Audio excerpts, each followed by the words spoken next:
खबर बाढ़ से है, जहां पर रेल पुलिस को बड़ी सफलता हाथ लगी है। दरअसल 5 सितंबर को हटिया पटना एक्सप्रेस के कोच अटेंडेंट राकेश कुमार को कुछ अपराधियों ने ट्रेन रुकवाकर अपहरण कर लिया था। यह घटना बाढ़ स्टेशन के आउटर सिग्नल के पास घटी थी। इस घटना की सूचना मिलते ही वरिष्ठ रेल पुलिस उपाधीक्षक के नेतृत्व में एसआईटी टीम गठित की गई। रेलवे सुरक्षा बल और स्थानीय थाना पुलिस की मदद से लगातार छापेमारी की गई। पुलिस दबाव बढ़ने पर अपराधियों ने अटेंडेंट को छोड़ दिया, जिसे बाद में साउथ बिहार एक्सप्रेस से सकुशल बरामद किया गया। इस मामले में 5 अपराधियों को गिरफ्तार किया गया है, जिनके पास से देशी कट्टे, जिंदा कारतूस, 22 लीटर से ज्यादा विदेशी शराब, लैपटॉप, मोबाइल और मोटरसाइकिल बरामद की गई है। दिनांक 5 सितंबर को 186-22 हटिया पटना पाटलिपुत्र एक्सप्रेस से एक घटना की सूचना मिली, जब बाढ़ रेलवे स्टेशन से पहले आउटर सिग्नल के पास एसीपी कर कोच अटेंडेंट B5 के राकेश कुमार को अज्ञात अपराध कर्मियों द्वारा उतार लिया गया है।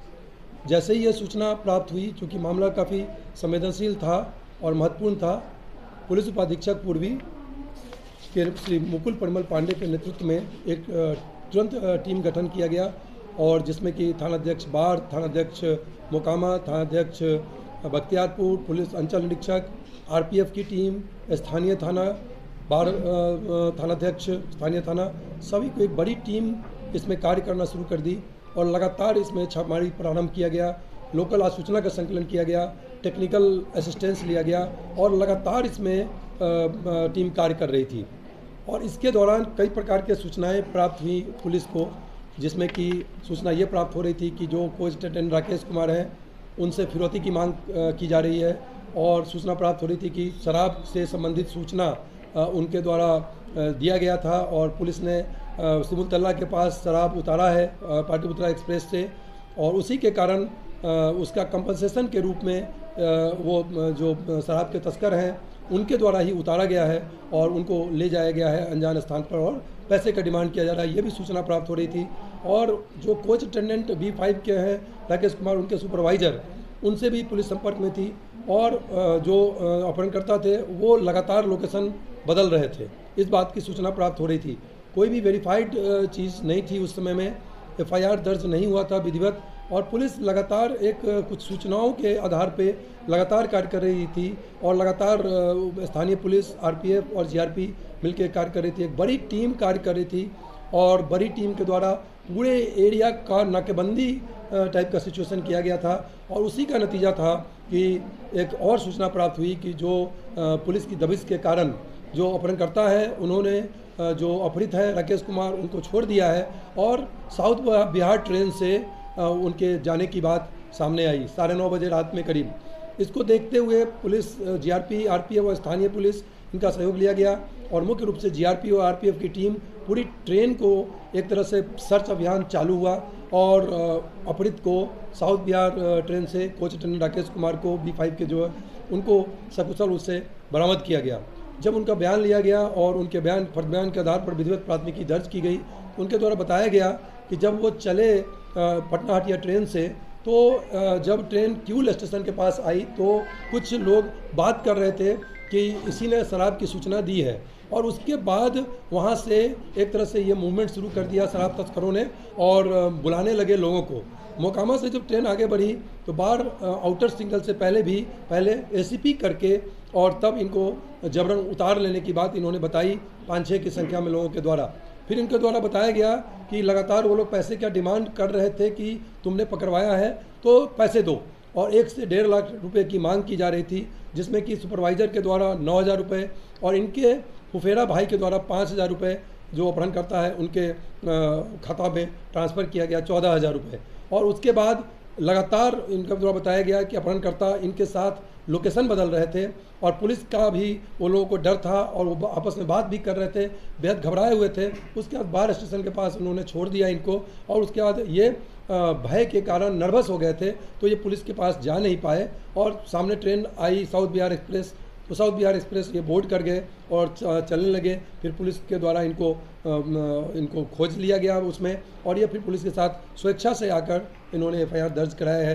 तो इस पूरे प्रकरण में जब पुलिस ने छापेमारी शुरू की इनकी बरामदगी के बाद, तो 2 लोगों की गिरफ्तारी हुई, और 2 लोगों की गिरफ्तारी के बाद उनके निशानदेही पे 3 और लोगों की गिरफ्तारी हुई आर्म्स के साथ, और इसमें 5 लोगों की गिरफ्तारी हो चुकी है। जो एक्यूज्ड हैं अभिषेक कुमार उर्फ गोलू, जो कि बाहर पटना के रहने वाले हैं और इनका पूर्व का भी आर्म्स एक्ट में ये जेल गए हुए हैं, आपराधिक इतिहास है। मुकेश कुमार जो कि बाहर पटना ही के रहने वाले हैं और इनका भी आपराधिक इतिहास पाया गया है और इन दोनों को पकड़ा गया। इनके निशानदेही पे अखिलेश कुमार जो बाहर पटना के हैं, कुंदन यादव बेलछी पटना के, सोनू यदुवंशी शेखपुरा के रहने वाले हैं, इन तीनों को आर्म्स के साथ पकड़ा गया। जो इनके पास से आर्म्स बरामद हुआ 2 देसी कट्टा, 2 जिंदा कारतूस, 7 खोखा और 22.75 लीटर विदेशी शराब, 1 लैपटॉप, 4 स्क्रीन टच मोबाइल और 5 मोटरसाइकिल का लॉक भी इनके पास से बरामद हुआ। और इस जो टीम कार्य कर रही थी उसमें मुख्य रूप से मुकुल परिमल पांडे, वरीय रेल पुलिस उपाधीक्षक पूर्वी, पुलिस निरीक्षक रितेश कुमार, थानाध्यक्ष मोकामा, पुलिस निरीक्षक अमन आनंद, थानाध्यक्ष बख्तियारपुर, पुलिस निरीक्षक ब्रजकिशोर सिंह, थानाध्यक्ष बार, निरीक्षक रविंदर कुमार यादव आरपीएफ के, निरीक्षक जवाहरलाल आरपीएफ के, पुअनी नवनीत कुमार थानाध्यक्ष पंडारक, पुअनी मणिचंद पांडे रेल थानाध्यक्ष बार और पुअनी नीतीश कुमार रेल थानाध्यक्ष बार। इसके अलावा बड़ी टीम 100 से 150 की संख्या में जो पुलिस बल की थी वो भी इसमें कार्य कर रही थी। इस प्रकार एक उल्लेखनीय कार्य रेल पुलिस पटना की त्वरित कार्रवाई करते हुए और जो लगातार दबिश बनाया गया, लगातार उसमें कार्रवाई की गई। तो एक जो अपहरण की घटना है जिसमें कि मांग रहे थे पैसा, वो एक तरह से कंपनसेशन के रूप में, लेकिन ये एक फिरौती जैसा सिचुएशन ही था। तो फिरौती उन्होंने लिया 14,000 रुपये और उसके बाद इन्होंने अपहृत को छोड़ा है। तो एक उल्लेखनीय कार्य रेल पुलिस पटना के द्वारा किया गया है। सर, जिस तरह से आपने अभी अपने वक्तव्यों में बताया कि शराब की तस्करी करने वाले कारोबारी ट्रेन का उपयोग कर रहे हैं, तो सर पुलिसिंग क्या होगी? देखिए, पुलिसिंग है कि ऑपरेशन रेड जो हम लोग चला रहे हैं, ये ऑपरेशन रेड अवैध शराब एवं अवैध शराब तस्करों के विरुद्ध में रेल पुलिस पटना के द्वारा लगातार मार्च से चलाया जा रहा है। और आप देखेंगे डाटा तो 2 से 2,500 लीटर शराब और गिरफ्तारी भी लगभग बहुत ज़्यादा कर रही है रेल पुलिस पटना। इसी का नतीजा है कि जो इधर से जो डीडीयू उत्तर प्रदेश की तरफ से शराब के तस्कर आते हैं उनको हम लोग लगातार पकड़ रहे हैं, लगातार पुलिस की कार्रवाई चल रही है और शराब तस्करों का मनोबल को तोड़ा जा रहा है। और हम उसमें अरेस्टिंग और रिकवरी, आज भी जो कल का ऑपरेशन हुआ है उसमें लगभग 165 लीटर शराब जो हमारी स्पेशल टीम है उसके द्वारा बरामद किया गया। बार और मोकामा जो हमको अभी डेटा मिला है, पूरा डेटा अभी शराब का मिला नहीं है। तो इस प्रकार हम लोग शराब तस्करों के विरुद्ध बहुत ही सख्त कार्रवाई रेल पुलिस पटना के द्वारा लगातार की जा रही है। तो सर, ये अपहरण का साजिश करता है, उनके तक वो पकड़ाए, उनकी गिरफ्तारी हुई है? इसमें 5 लोग अपहरणकर्ता ही पकड़े गए हैं और अन्य जो शामिल हैं उनके विरुद्ध लगातार छापेमारी की जा रही है और जल्द ही उनको पकड़ लिया जाएगा। क्या देखिए, शराब माफिया का जो अभी तक हम लोगों ने एक्शन लिया है शराब के ऑपरेशन रेड के तहत, तो कोई माफिया या शराब तस्कर का वो गिरोह टाइप का चीज़ नहीं सामने आया है। हम लोग को जो मिलता है वो ये अपना व्यवसाय बना दिया है, छोटे छोटे ग्रुप में काम करते हैं। ये 4-5 की संख्या में यूपी तरफ से शराब लाते हैं मुख्य रूप से, और वो उस शराब को बेचते हैं। तो कोई संगठित, आप यूँ नहीं कह सकते कि एक बेहद संगठित गिरोह कार्य कर रहा है। 4-5 की संख्या में करते हैं, जेल जाते हैं, फिर पुनः उसी व्यवसाय में आ जाते हैं। हम लोग उनका बेल कैंसिलेशन का लगातार प्रयास करते हैं, उनको ज़्यादा से ज़्यादा दिन तक निरुद्ध करने का प्रयास करते हैं। कितने घंटे में बरामदगी हुई? हम लोग ये जो ऑपरेशन चला तो इन जो छोड़े 7 से 8 घंटे में उन लोगों को छोड़ना पड़ा। जो पुलिस की नाकेबंदी हुई है एरिया में, उसमें 7 से 8 घंटे में उनके द्वारा छोड़ देना पड़ा। ये बाढ़ में हुई है, रेल थाना बाढ़। सर, 12 घंटे के अंदर रेल पुलिस ने ये सराहनीय काम किया है, उसके लिए रेल पुलिस प्रशंसा का पात्र है। लेकिन मेरा एक छोटा सा सवाल है सर कि बाढ़ का खासकर शहरी हॉल्ट इलाका शराब माफियाओं के लिए हमेशा बदनाम रहा है। उसके लिए रेल पुलिस और रेलवे सुरक्षा बल का क्या फ्यूचर प्लान है सर? बराबर वहाँ ऐसे घटना होती है, शराब माफिया चैन पुलिंग करके शराब उतार लेते हैं और इस पर कोई ठोस एक्शन नहीं लिया जाता है। नहीं, आप ये नहीं कह सकते हैं कि रेल पुलिस ठोस एक्शन नहीं लिया है।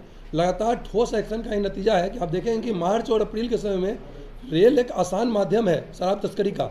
तो पहले उतने ज़्यादा ये इस माध्यम को यूज़ नहीं कर रहे थे, लेकिन जो मार्च में इस वर्ष मार्च और अप्रैल में देखा गया कि शराब तस्कर लगातार यूज़ कर रहे हैं, उसको देखते हुए स्पेशल टीम का गठन किया गया और हमारे पास स्पेशल फोर्स मुख्यालय से दिया गया और ऑपरेशन रेड लॉन्च किया गया। और आप देखेंगे कि जो ऑपरेशन रेड की जो कार्रवाई हुई है, तो एसीपी की घटना, पत्थरबाजी की घटना, शराब तस्करी की घटना लगभग रुक गई और हम लोग लगातार कार्रवाई कर रहे हैं। लेकिन जेल से निकल के बाद, चूँकि एक आसान व्यवसाय है उन लोगों के लिए, शराब वो बेचते हैं और उससे उनको आय मिलता है। लेकिन हम लोग शहरी हॉल्ट से लेकर जितने भी चिन्हित हैं हॉटस्पॉट, उस पर हमारी टीम लगातार पेट्रोलिंग करती है, आरपीएफ के द्वारा भी किया जाता है। और इसमें उल्लेखनीय तथ्य हम बताना चाहेंगे कि हम लोगों को जो एसीपी बार सिग्नल से पहले हुई है, तो हम लोग को वीडियो फुटेज भी प्राप्त हुआ है जिस अपराधी ने सिक्का डालकर एसीपी की घटना की और सिग्नल लाल किया।